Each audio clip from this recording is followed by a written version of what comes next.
I know a lot of reviewers are like me. When I had my wife and I had our reversion to the church, our kind of finding tradition, coming back to the faith. There were two things some people we met recommended. They said, you have to subscribe to Catholic Family News and get a 10 book catalog. And this is in the 90s. I mean, I think the mailman was sick of coming to our house with heavy boxes because I think we probably ordered almost everything in the catalog at some point.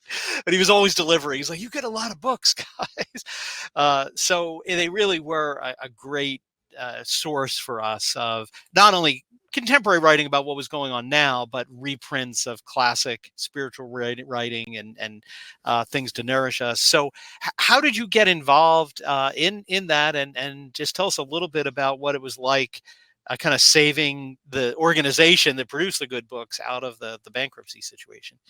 So my dad, he had been a successful businessman for a long time, a family business that had been going 70 something years at that point. He was a Tan fan. He had read the books himself. And I'm off practicing law. And he calls me one day and he says, "Hey, I heard that." Well, let me back. Sorry. He wanted to always get into Catholic publishing. So we started something called St. Benedict Press. Mhm. And we started publishing a handful of books. We had a Bible. It really wasn't going anywhere, but it was a startup, right? And he called me. I was practicing law, and he said, "How about you come and represent St. Benedict Press as like my lawyer, Mhm. essentially, and help us acquire Tan books out of bankruptcy?" So St. Benedict Press would be acquiring Tan into itself. And so I was like, well, that sounds like a whole lot more fun than working at some big law firm. So so I did. And so really I went to work not for Tan. I went to work for this startup that my dad and his partner had started. And I remember like we had $22,000 in sales. So it was a startup. I mean, that was it. And so but then Tan I think it was in bankruptcy for the second time. Mm. And we knew that they had a backlist that we loved. We knew that there was a devoted followership, and so it took about a year to consummate that deal through the bankruptcy court, and we got it. And Brian, I was a lawyer, and I was a philosophy. I had a philosophy degree, and one good thing that comes out of those two educations is the ability to teach yourself stuff. Like you learn how to Yes. self-educate, right? Yes. And so I had learned, especially as a law clerk, working for a federal judge, it's sort of like you got to learn this kind of complex stuff really quickly and help the judge make a decision. So I really had become like a professional researcher, and I didn't even know it, but I really was like a Mm. professional researcher. That shows the divine providence in this because I had never taken a business class. I had never taken an accounting class, but Almighty God knew that one day I was going to be in charge of a business, and it happened to be Tan.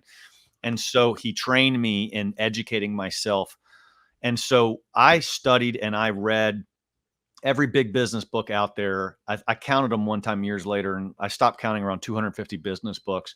So I consumed a tremendous amount of information to learn how to run a business. I was terrified of failing at running a business, right?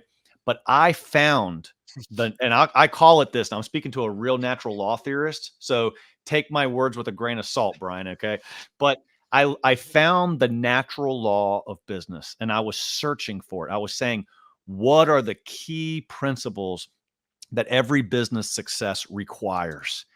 And so my learning how to run Tan was not just learning like the traditions of the church and the beautiful books by the saints. And I fell in love with it. It was, even for me, I was a devout Catholic, but it was Mhm. almost like another conversion and really falling in love with the tradition of the church. And I was like, I had no idea how blessed I was to get Tan.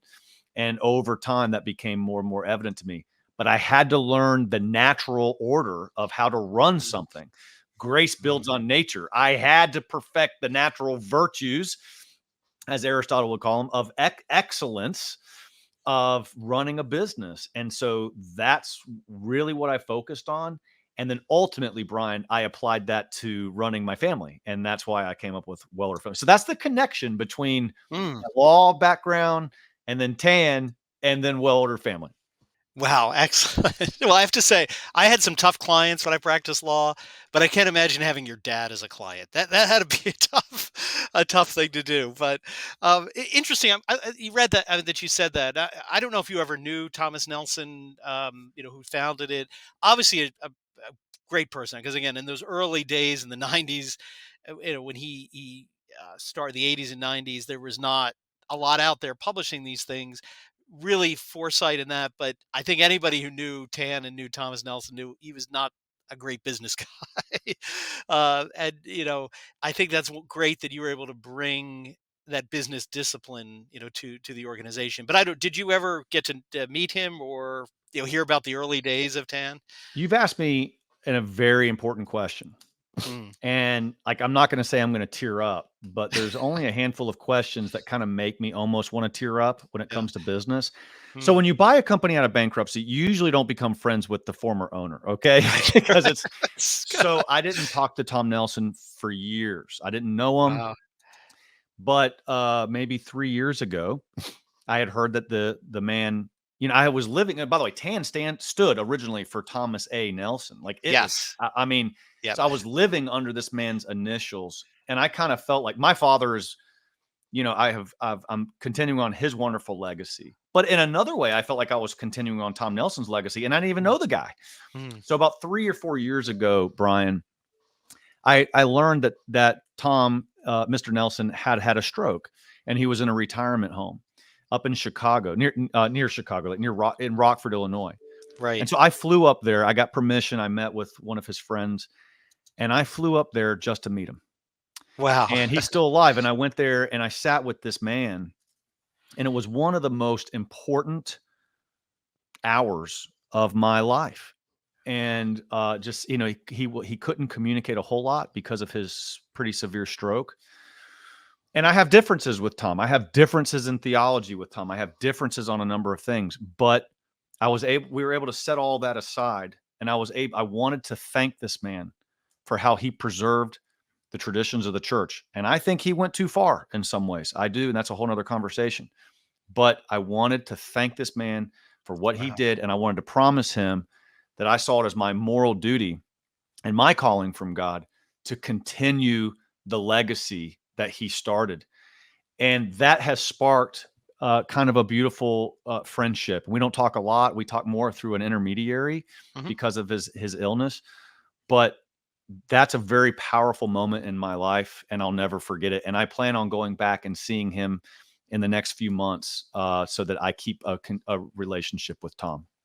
Wow, that's a very touching story. That is, and again, I did some bankruptcy work, and you're right. That's the first time I think I've heard of someone who bought a business out of bankruptcy becoming friends with the Yes. prior owner. So,